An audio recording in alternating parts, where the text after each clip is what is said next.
Okay, hello. So this is the second part of the Philippines case study. Now, in the first video, okay, you learned about Marcos's political processes, okay, how he has managed to manipulate political processes and subvert them, okay, in order for him to gain legitimacy, okay, even though he's actually running a maximum government. All right, so now we are looking at his retribution, okay, so see whether in the long run, okay, his maximum government is was sustainable, okay, using even using or undermining democratic processes and structures. Okay, so essentially, right, Marcos faced three major challenges. Okay, so the first one, okay, would be communism. All right, the second one would be the Muslim separatism. Okay, so basically these two have been around since even before maximum government came about. Okay, so in fact that was the reason why maximum government was formed in the first place. Remember, okay, it was a pretext for Marcos to proclaim martial law in the first place. But apparently, maximum government was not that effective as well, because he was also not able to decisively defeat the communists as well as the separatist movements. Okay, at the same time, okay, so we also have similar to what was happening in Indonesia as well as Burma. Okay, we also have the coalescing of the masses, all right, the urban masses. Okay, so this is what we call popular opposition. Popular opposition. Okay, and usually they are by students. So okay, once again, students are very important. All right, as well as middle class. Okay, students in the middle class. Okay, so essentially they were more and more angry. Okay, at how Marcos has mismanaged the economy. Okay, and also there are a lot of like political problems that they were facing. So therefore, we also see the third type, okay, of popular protests or like challenges to Marcos's new society happening. Okay, so hope you can still remember the difference between political challenges and popular protests. Okay, so just quickly refresh your memory, or in case you have kind of forgotten or have not watched the previous videos. Okay, political challenges refer to centrifugal threats. All right, centrifugal threats happen in the early years of independence. Okay, they are only the communists, the minorities, and at most religious uprisings. Popular protests, and political challenges, they were a litmus test to early democratic governments. Okay, on the other hand, popular protests usually emerge about late nine late 1970s earlier, or usually 1980s. Okay, they are mostly by students, the urban middle class. Basically it's a mass movement, right? And they were litmus tests, okay, to maximum governments, all right? So therefore this will be the two difference. So you can see from the previous slide, right? Okay, 1 and 2 will refer to political challenges, okay, because they are centrifugal threats. Number 3 actually refers to popular opposition. So you have to make a decision between these two. Why? Because in our syllabus you have these two. So Cambridge actually bothered to think that there's actually a difference between these two, but actually they're all uprisings, right? Okay, just that perhaps they differ in terms of like the context in which they were taking place. Okay, one earlier on and one later on. Okay, as well as the kind of significance, okay, the reasons why they were formed in the first place, okay, and the significance they in how they impacted political stability, okay, during that period of time. Okay, but make sure that you know there's a difference, all right, and they represent different types of challenges. Okay, so let's go one by one, all right, with regards to how Marcos's new society government, right, like try to manage each and every of these challenge.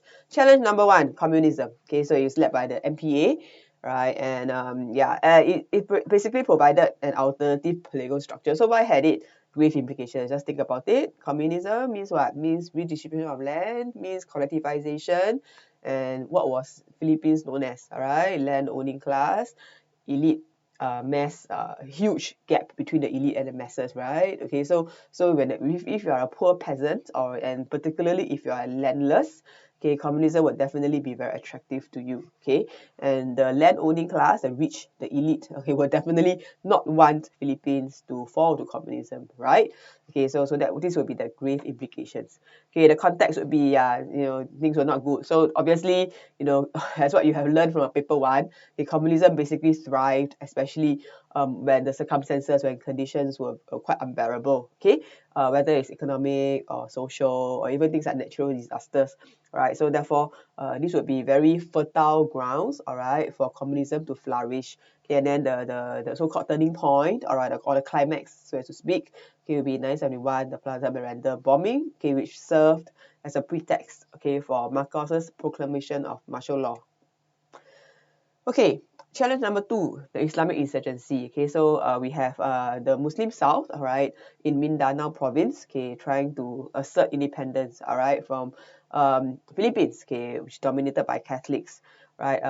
They have many sources of grievances. In fact, this will be one of our main case studies, next topic on government policies towards ethnic minorities. Okay, so you will learn more about them than you ever want to.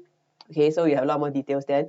But for the purpose of your essays now, okay, suffice it to say that one of the main grievance, okay, would be it is a government-sponsored policy, okay, to encourage Christian migration to the south, right? And therefore, once the Christians or the Catholics have migrated to the south, they then pose as economic competitors, okay, to the Muslims, right? And then there was a lot of fighting and a lot of resentment and yeah, a lot of frustrations, and in the end, it went out to escalated to the Muslims organizing themselves, all right, to form the MNLF.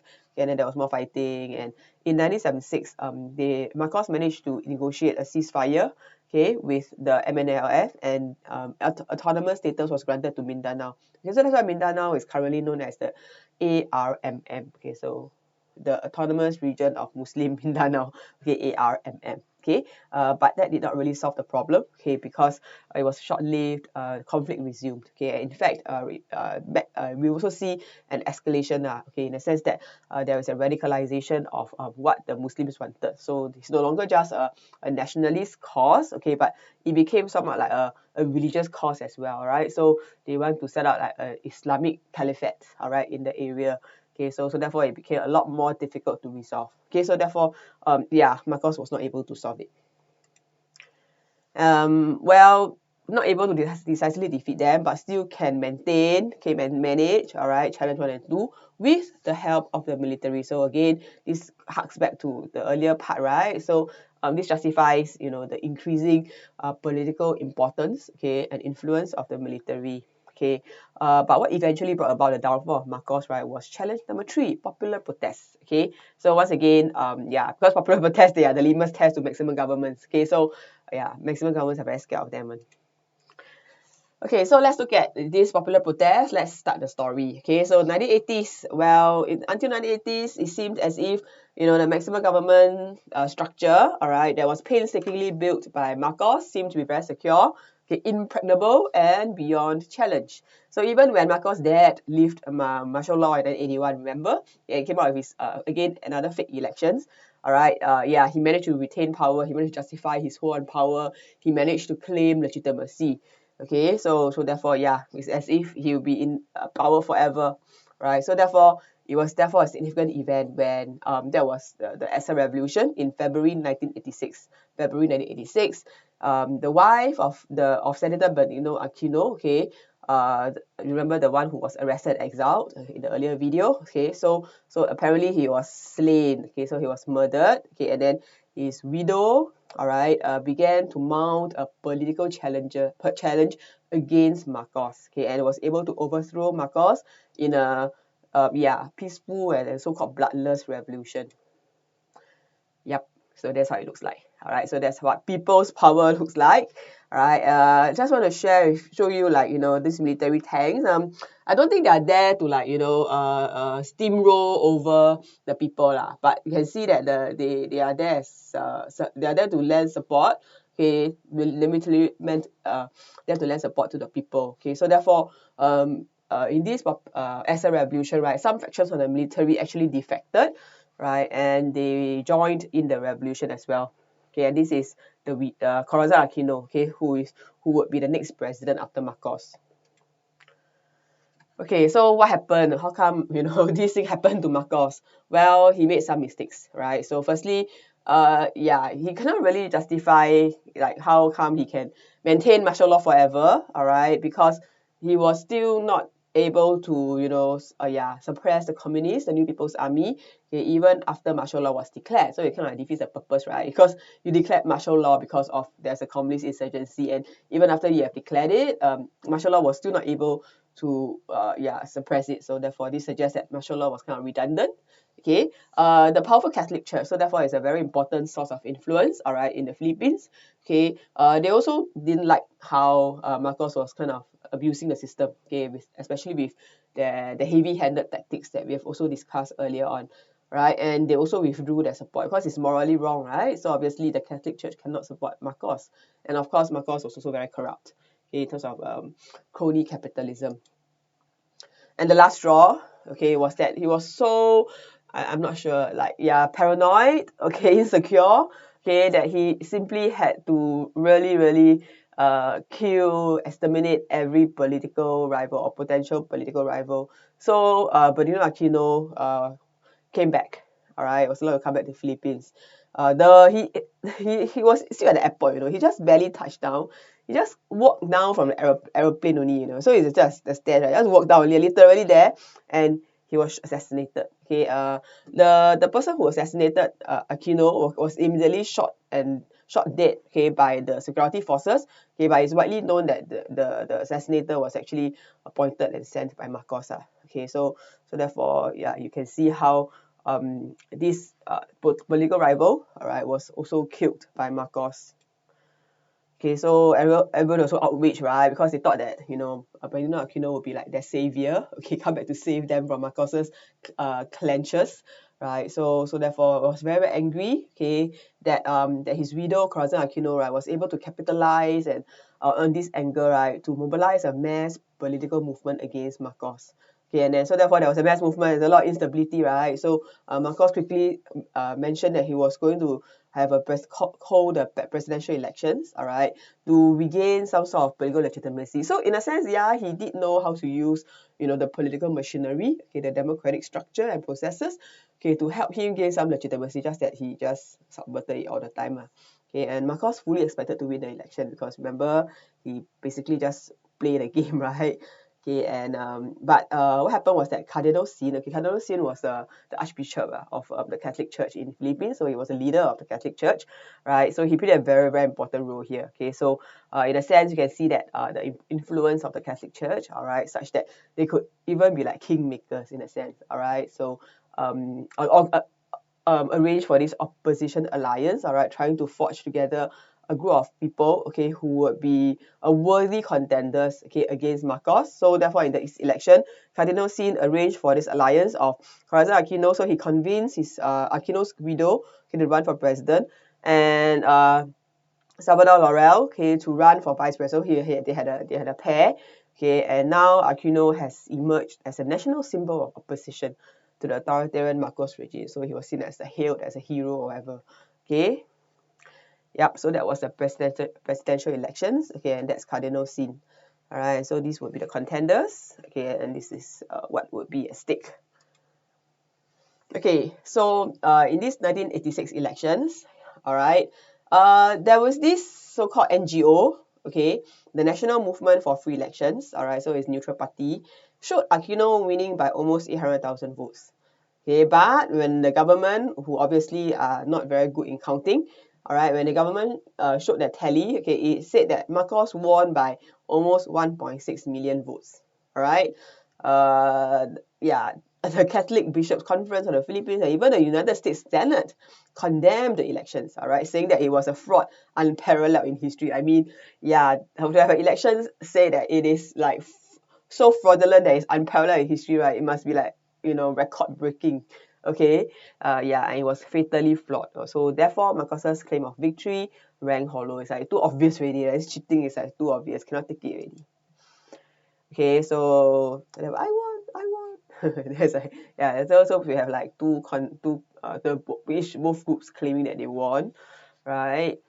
And then of course the masses, okay, the people continue to go to the streets to want to support Corazon Aquino. Okay, and the turning point, all right, was on February 22nd when two of Marcos's key military supporters, so it's actually Secretary of Defense, all right, so Secretary in the US as well as Philippines context, right, it's actually the minister, so the defense minister and the deputy chief of staff, okay, publicly turned against him. So these will be these two, okay, Ruler and Ramos. Okay, it's a mutiny, okay, because they dared turn against the government. Okay, and yeah, it definitely presented Marcos with an immediate challenge. Okay, and this henchman, all right, the chief of staff, General Ver, I think he was quite a villain, okay, quite a diabolical fella, all right, and yeah, this guy, right, wanted to like whack the two people who had a mutiny lah. So we will see how it happens later on. Right, so therefore there seems to be, even within the military, there seems to be like, two factions, okay, one pro Marcos and one going against Marcos, okay, and then, okay, Cardinal Sin joined the fray, right? So in a radio broadcast, okay, he summoned the Philippine people into the streets to block General Ver's tanks. Okay, so let's listen from the horse's mouth. My dear people, I wish you to pray, because it's only through prayer that we may solve this problem. This is Cardinal Sin speaking to the people, especially in Metro Manila. I am indeed concerned about the situation of Minister Enrile and General Ramos. I am calling our people to support our two good friends at the camp.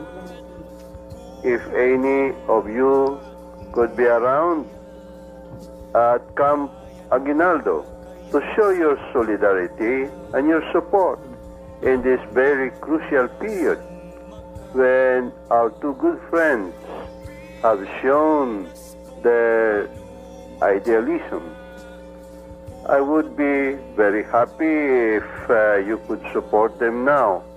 I would only wish that violence and bloodshed be avoided. Let us pray to our Blessed Lady to help us in order that we can solve this problem peacefully. Right, so I guess it is the most understated command ever. So our good friends, if you are able to support our good friends, only if you are free. Okay, it sounds so mild and like so normal and so trivial, right? But actually, it's actually calling the Philippine people out there to protest and attempt to even overthrow the government. Okay. My dear people, right? And it was a success. Okay, so within 24 hours, all right, this radio broadcast was held over this like Free Philippines radio. So it was an independent radio. Because obviously, government radio will not, Cardinal Sin will not be able to say this on government radio, right? But obviously, a lot of Filipinos will have access to the independent radio channel. Okay, and then they heard it and they responded to Cardinal Sin's call. Okay, and they were all very free apparently. Okay, so they flocked into the streets, and eventually over 1 million of them formed a human barricade, all right, on this EDSA, this avenue, I don't want to pronounce it. Okay, so basically it's a main boulevard between the two military bases. So they're basically trying to protect the two military guys who defected, right? And Marcos's army, okay, lacked either the brutality or the political will to attack them, okay, the protesters. Right, and they were just effectively immobilized, or like the tanks, all right, they were surrounded by the people. Okay, the tanks can't go anywhere unless they want to like flatten the people. Okay, so therefore it's an example of people's power. Okay, and it was spectacular, bloodless revolution, and so therefore it was henceforth also called the EDSA Revolution, in 1986. Okay, so let's have another short video, all right, to commemorate this very heroic moment. You don't really get that such happy endings in Southeast Asia, so I want to milk this for what it's worth. For your country!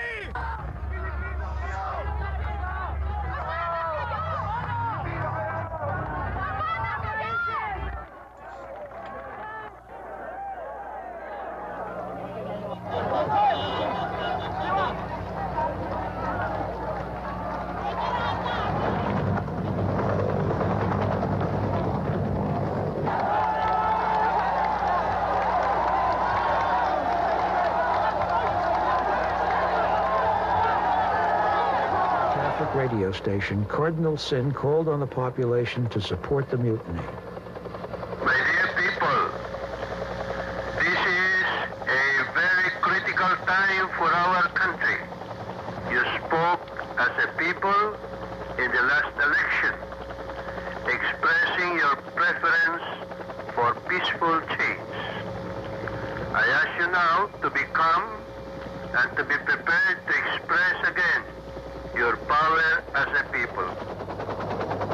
Hawaii had crystallized the opposition to Marcos.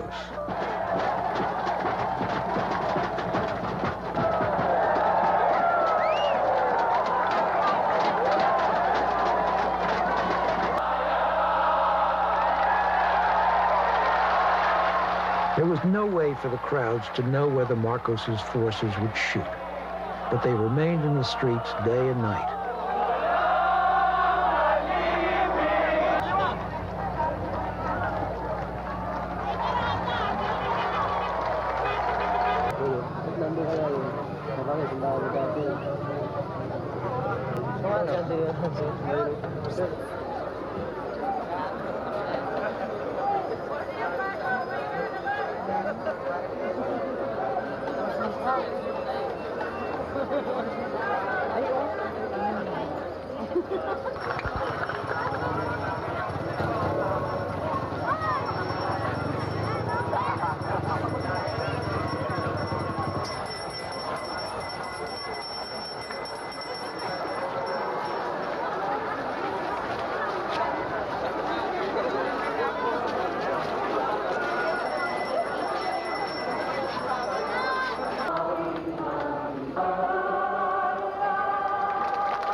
Alright, so this to actually show you what was the this revolution like. What is revolution all about?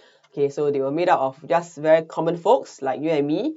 Okay, a lot of young people. You can actually see nuns there as well. Alright, so you also see, and also army military guys, right? So it's really like a mass movement, okay, whereby it includes people from religious groups, even the military and regular folks, right, coming together for one common mission, one common purpose. Okay, which was to overthrow Marcos's family. Okay, so in the end, Marcos and his family were driven into exile. Okay, a few days later, they realized that it's game over for them, right? So they fled. Okay, for Hawaii. Okay, so for warmer weather, I guess. Okay, and Aquino was installed as the next president. Okay, unfortunately, all right, Marcos left after siphoning off billions of dollars. Okay, and a majority of which, or a lot of which, they were still unclaimed, or not as unclaimed lah, but the Philippines government was not able to claim them back even till today. Yep, so Marcos flees, and then you see the next president being sworn in. All right, so finally maximum government has been overthrown. Okay, and we ushered in phase 3, okay, which is the restoration of liberal democracy. Okay, however, okay, so this is Ferdinand Marcos Jr. Okay, so yeah, he's the son of Ferdinand Marcos, all right, who was on the same flight as his father, all right, to Hawaii. He's going to be the next Philippines president. Okay, so yeah, so therefore again it's to be continued. So I'm not sure whether history is going to repeat itself, but at least now we know what happened to his father. Okay, and you have something clever to say, all right, to our parents. Okay, in conversations next time. Okay, so let's do some quick analysis of the Marcos regime. Okay, Marcos's maximum government was a failure, right? And one big problem was that he was a destroyer. Okay, he removed structures. Okay, he manipulated, removed, undermined, subverted. So he did all the bad things, okay, to the democratic structures, and he didn't really create effective ones in place. In contrast, Lee Kuan Yew and Suharto developed effective structures. All right, so therefore they also maximum governments, okay, but at least they developed new structures that were also effective in promoting political stability. All right, so like what things did he do wrongly? So yes, he managed to get himself into power, and he got rid of his rivals, but at the cost of rule of law. All right, so he just detained people, jailed them, torture, arbitrary arrest, even assassinated his rivals. Okay, criterion 1 also not very good. Criterion 3 also not very good. So basically all 3 criterion failed lah. Then what's the reason for maximum government in the first place? Okay, however, the alternative political structure, which would be the Edsa Revolution, all right, it was a spontaneous one. Okay, it was really something that coalesced, okay, came together, right, as a result of many events and factors happening. Okay, so although Corazon Aquino rode to power and became the next president, okay, but then when she became president, okay, she will also face a lot of challenges, and this would kind of like impact her ability, all right, as the next president, okay, who would try to like restore liberal democracy. Okay, so but nonetheless, okay, we could still give a lot of credit to the Philippines people, okay, for being brave enough, all right, resilient enough, all right, to overthrow maximum government, okay, and to go back to democracy, okay. Albeit, you know, this democracy is not really like the true democracy as you will see in the next lecture, okay, but at least they got rid of maximum government, all right. So one of the first things that Corazon did, right, was that he introduced a new democratic constitution that was abolished by Marcos. All right, so he reinstated the constitution, okay, and she added in some new clauses, so to prevent another Marcos from happening. Like for example, okay, it only allowed 6-year term presidency, and elected president was not even eligible for re-election. All right, another so-called innovation, all right, a new thing, okay, was that there will be 2 separate elections of the president and the vice president. So they are like elected separately, okay, because yeah, so to ensure some kind of checks and balances. So they no longer come as a team, okay, but you need to elect both separately. Yeah, so therefore these are some of the things that Aquino will put in place to try and ensure that maximum government will not happen again. Okay, so the recap, the Marcos regime, okay, as I've mentioned, yeah, they kind of failed lah, okay, basically failed everything. Okay, so once again, when you are developing a case study, please go to this slide, look at the bullet points, all right, to focus on a specific case study or policy or event, right? And then you will then provide the details and try to analyze it. And basically this Marcos case study, right, is like a negative one, so everything is failed one. Okay, so next lecture we look at phase 3, return to democracy.